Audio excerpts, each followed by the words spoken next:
Ini adalah teknik memotong tingkat dewa. Lelaki itu menangkap seekor ikan dan mulai memotong dari bagian perut. Dan daging ikan dipotong seperti selembar sayap tonggeret. Tapi setelah diperhatikan, ikan yang dipotong dagingnya sama sekali tidak merasakan apapun. Masih bisa berenang dengan lincah di dalam air. Master Hong adalah seorang koki dewa. Setiap ada pesta di desanya, dia selalu diundang untuk menjadi koki. Dia mengambil pisau kepala naganya, membidik tepat babi yang ada di depan mata. Sekali memotong, pisau akan mengelilingi tubuh babi, melewati tulang dan pembuluh darah, lalu berakhir keluar dari mulut babi. Tubuh babi terbagi dua, tulang dan daging semuanya terbelah. Tetapi pisaunya tidak terkena noda darah sedikitpun. Warga desa sangat terpukau. Tapi siapa sangka, di saat mereka melahapnya, tiba-tiba mereka merasa pusing, sakit perut dan muntah-muntah. Semuanya keracunan. Master Hong tidak mengerti. Semua sayur dimasak oleh dia sendiri. Mana mungkin ada salah? Oh ya, garam yang terakhir ditambahkan adalah pemberian muridnya. Dia yang ada di balik semua ini.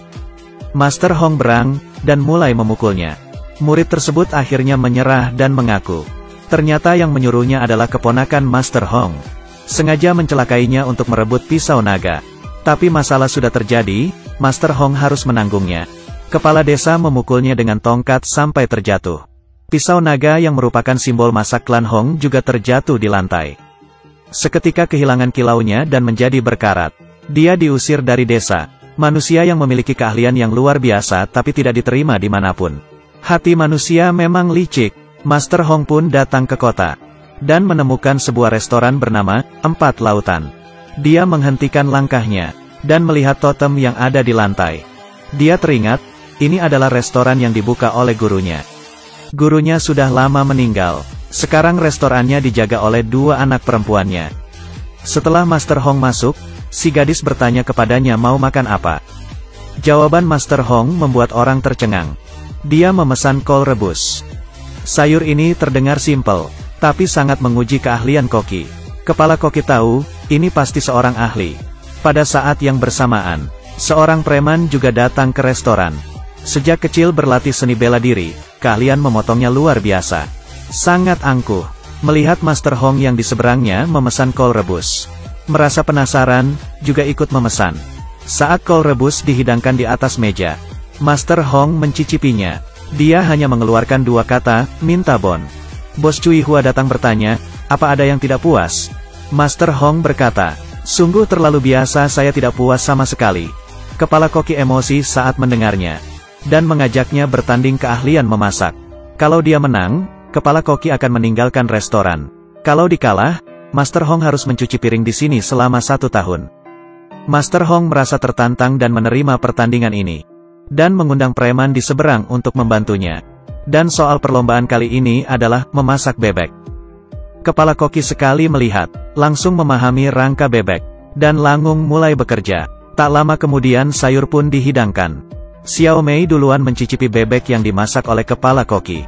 Rasa dan teksturnya sangat pas. Luar biasa.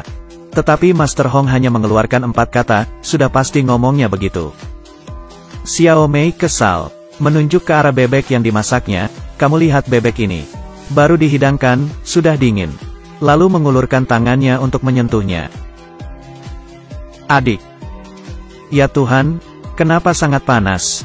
Tiba-tiba kulit bebek robek, mengeluarkan panas dan suara mendesis. Rupanya bebek yang dilumeri maltosa, mempunyai efek menghangatkan. Tidak hanya begitu, Master Hong mengetahui bebek sifatnya dingin. Saat melakukan kontak dengan pisau, daging bebek akan mengeras dengan cepat. Maka itu, saat memproses bebek yang diandalkan adalah tenaga dalam. Xiao Mei mencicipinya, langsung terkesan. Kepala koki mencicipinya, ekspresi berubah, langsung mengaku kalah, dan meninggalkan restoran. Sejak saat itu, Master Hong berhasil menjadi kepala koki di restoran. Bersama dengan si preman Awei. Awei sifatnya angkuh, tidak terima menjadi pembantu Master Hong. Dan mengajak Master Hong bertanding keahlian memotong. Pertandingan dimulai. Master Hong mengambil seekor ikan. Dengan sigap memotongnya menjadi lembaran. Tetapi ikan yang diambil dagingnya masih bisa hidup dan berenang dengan bebas. Lalu mencicipi daging ikan. Segar lembut manis halus. Daging ikan rasanya seperti hidup kembali di dalam mulut. Awei akhirnya mengaku kalah, dan meminta Master Hong untuk menjadi gurunya. Master Hong memang bermaksud begitu, tapi tidak langsung menyetujuinya. Masalahnya Awei sifatnya tidak sabaran dan angkuh. Master Hong mengeluarkan baskom berisi pisau-pisau. Pisaunya semua berkarat, lalu menyuruhnya mengasah pisau, melatih kesabarannya. Dalam beberapa hari, semua jenis pisau diasahnya sampai tajam sekali. Selanjutnya adalah membantu koki, dari pagi hingga malam, mengiris kulit wortel, memotong daun bawang, bawang putih, jahe. Dari kecil sampai besar semua harus dikerjakan. Dalam waktu 2 bulan, Awei menghilangkan sifatnya yang impulsif. Master Hong akhirnya menerima dia menjadi murid, mengajarinya memasak. Yang pertama yang harus dipelajari adalah menggoreng telur. Masakan ini tampak mudah, tapi harus detail. Supaya bisa wangi, empuk, lembut, halus. Saat mengocok telur harus pas kombinasinya. Panci panas dan masukkan minyak, atur apinya. Semuanya membutuhkan pengalaman. Kalau Awei berhasil mempelajarinya, baru bisa lulus. Dengan adanya kerjasama antara Master Hong dan Awei, usaha di restoran semakin ramai setiap harinya. Hal ini menarik perhatian keponakannya. Dia juga membuka usaha restoran di kota. Pelanggan direbut oleh mereka. Sungguh lancang. Lalu dia mengerahkan bawahannya untuk pergi restoran 4 lautan. Sengaja memasukkan paku ke dalam sayuran. Membuat onar, dan merusak nama baik mereka. Usaha di restoran menurun drastis. Master Hong merasa bersalah, dan bertekad untuk bangkit kembali. Dan kesempatan pun datang. Di dalam kota akan diselenggarakan pertandingan memasak. Yang menang akan mendapat hadiah yang besar, dan menjadi sangat terkenal. Di sisi lain, keponakan juga mendengar kabar ini, dan ingin menguasai posisi pemenang. Dia meremehkan Master Hong. Hari pertandingan, keponakan mengutus pemenang pertandingan memasak tahun lalu si gendut untuk bertanding. Di pihak Master Hong, dia mengutus Awei. Pertandingan memasak dimulai. Awei akan memasak masakan 4 rasa. Dia membuang tulang burung puyuh, lalu dimasukkan ke dalam burung merpati. Lalu burung merpati dimasukkan ke dalam perut ayam. Kemudian ayam dimasukkan ke dalam perut bebek. Dimasak dengan api kecil dan dilumuri saus rahasia. Satu macam masakan yang merupakan gabungan dari 4 macam daging. Dagingnya sempurna, sungguh keahlian yang luar biasa. Awei berhasil masuk ke babak final, bersama dengan tim si gendut. Soal untuk babak final, hanya ada 4 kata, memasak tanpa mengubah rasa. Yang artinya tidak menambah bumbu apapun di dalam sup. Hanya memasak tidak diubah agar rasa aslinya keluar. Si gendut memutuskan untuk membuat pencobaan Buddha. Sayur-sayuran, daging semua dipotong dengan detail. Lalu dimasukkan ke dalam kukusan bambu dan dimasak dengan api kecil. Masukkan ke dalam pot, dan tuangkan sup. Panaskan sampai apinya merata. Sebuah mahakarya, pencobaan Buddha, selesai. Para juri mengatakan masakan ini sempurna. Sebaliknya di sisi Awei, dia memutuskan untuk memasak kol rebus. Hal yang paling sederhana adalah hal yang paling susah dikerjakan. Mari kita bahas kol ini dulu. Harus menggunakan kol yang baru tumbuh, dan memilih bagian yang paling muda dan manis.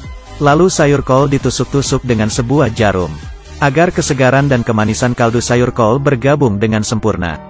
Dan kaldu ini harus dimasukkan ke dalam cincangan daging ayam. Diaduk merata dan disaring secara bertahap, agar rasa supnya lembut, segar dan wangi.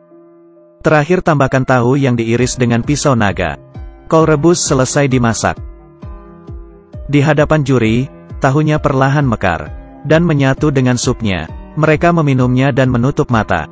Lalu merasakannya, sungguh puas.